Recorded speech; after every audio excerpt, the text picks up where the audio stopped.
Phantom of the Opera. The Phantom of the Opera. Do you believe in ghosts? Of course not.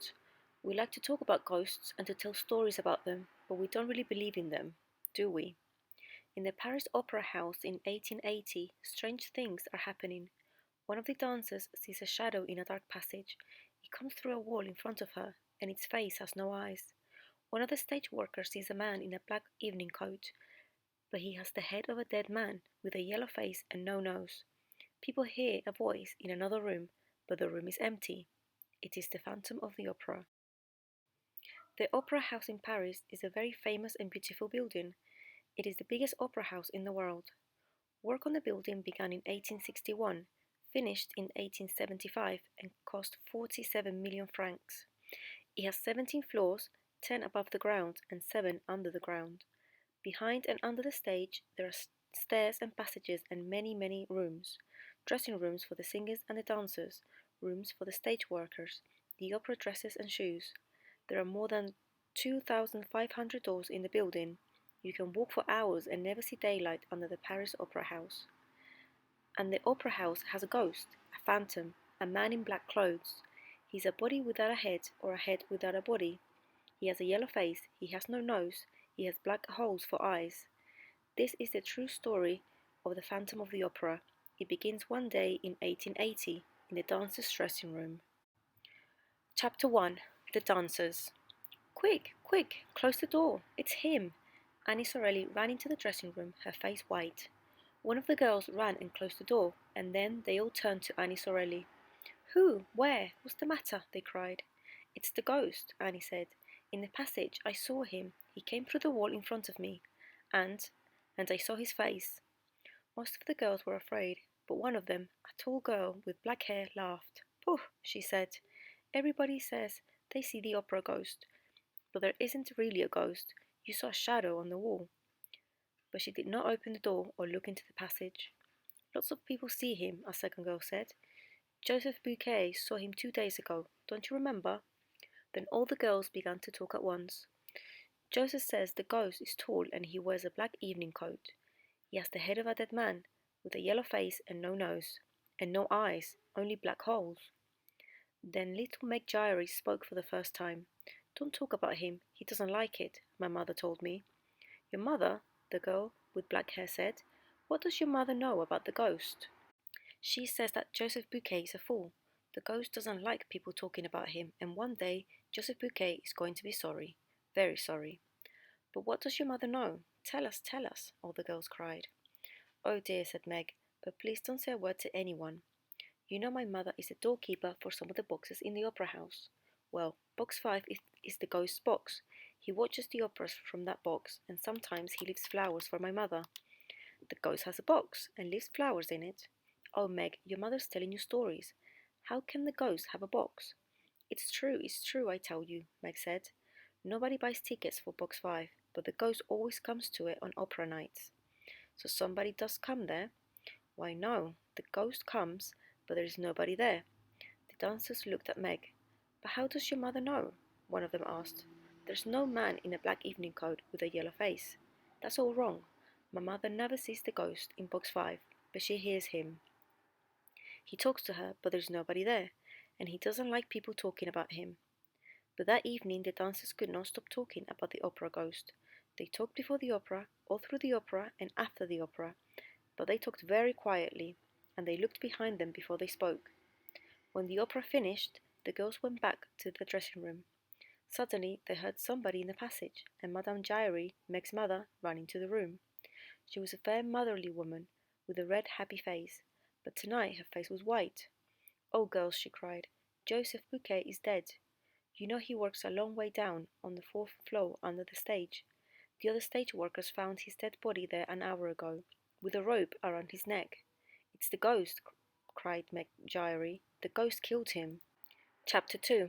The Directors of the Opera House. The Opera House was famous, and the directors of the Opera House were very important men. It was the first week of work for the 2 new directors, Monsieur Armand Charmant and Monsieur Firmin Richard.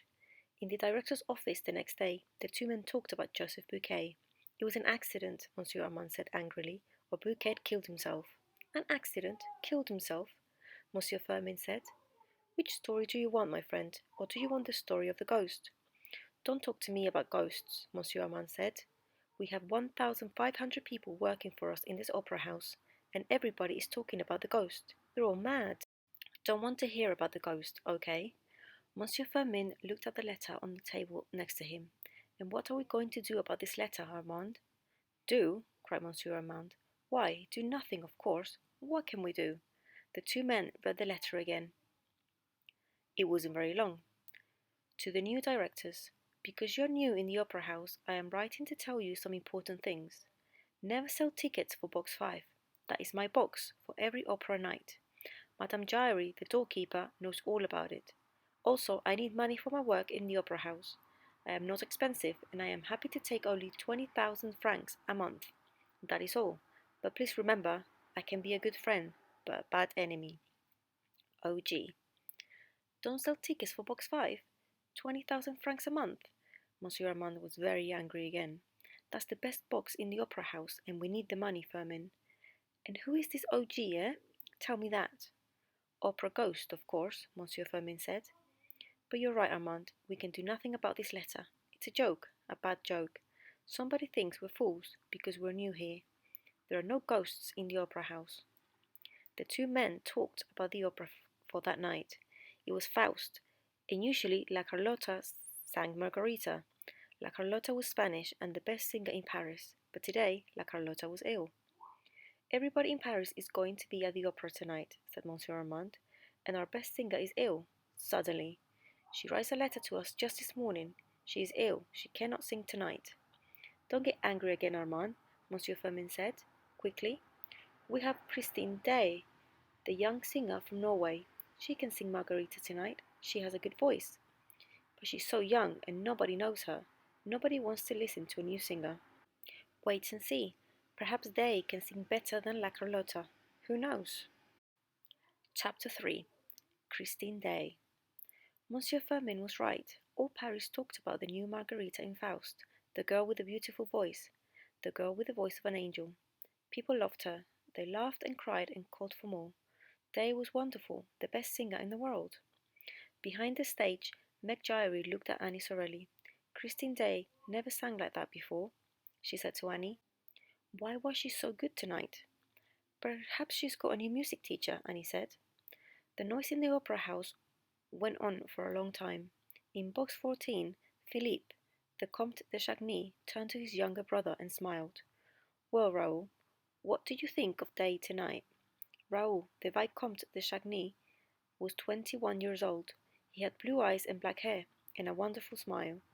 The Chagny family was old and rich, and many girls in Paris were in love with the young Vicomte. But Raoul was not interested in them. He smiled back at his brother. What can I say? Christine is an angel, that's all. I'm going to her dressing room to see her tonight. Philip laughed. He was 20 years older than Raoul, and was more like a father than a brother. Ah, I understand, he said. You are in love. But this is your first night in Paris, and your first visit to the opera. How do you know Christine Day? You remember 4 years ago, when I was on holiday by the sea in Brittany, Raoul said. Well, I met Christine there. I was in love with her then, and I'm still in love with her today. The Comte de Chagny looked at his brother. I see, he said slowly. Well, Raoul, remember she's only an opera singer. We know nothing about her family. But Raoul did not listen. To him, good families were not important, and young men never listened to their older brothers. There were many people in Christine Day's dressing room that night, but there was a doctor with Christine, and her beautiful face looked white and ill. Raoul went quickly across the room and took her hand. Christine, what's the matter? Are you ill? He went down on the floor by her chair. Don't you remember me? Raoul de Chagny, in Brittany? Christine looked at him, and her blue eyes were afraid. She took her hand away. No, I don't know you. Please go away. I'm not well. Raoul stood up, his face red. Before he could speak, the doctor said quickly, Yes, please go away. Everybody, please leave the room. Mademoiselle Day needs to be quiet. She's very tired. He moved to the door, and soon everybody left the room. Christine Day was alone in her dressing room. Outside in the passage, the young Vicomte was angry and unhappy. How could Christine forget him? How could she say that to him? He waited for some minutes, then, very quietly and carefully, he went back to the door of her dressing room. But he did not open the door, because just then he heard a man's voice in the room. "Christine, you must love me," the voice said. Then Raoul heard Christine's voice. "How can you talk like that, when I sing only for you? Tonight I gave everything to you, everything, and now I'm so tired." Her voice was unhappy and afraid. "You sang like an angel," the man's voice said. Raoul walked away. So that was the answer. Christine Daae had a lover, but why was her voice so unhappy? He waited in the shadows near her room. He wanted to see her lover, his enemy. After about 10 minutes, Christine came out of her room, alone, and walked away down the passage. Raoul waited, but no man came out after her. There was nobody in the passage, so Raoul went quickly up to the door of the dressing room, opened it and went in. He closed the door quietly behind him, then called out, "Where are you? I know you're in here. Come out." There was no answer. Raoul looked everywhere, under the chairs, behind all the clothes, in all the dark corners of the room. There was nobody there. Chapter 4. The Phantom is Angry.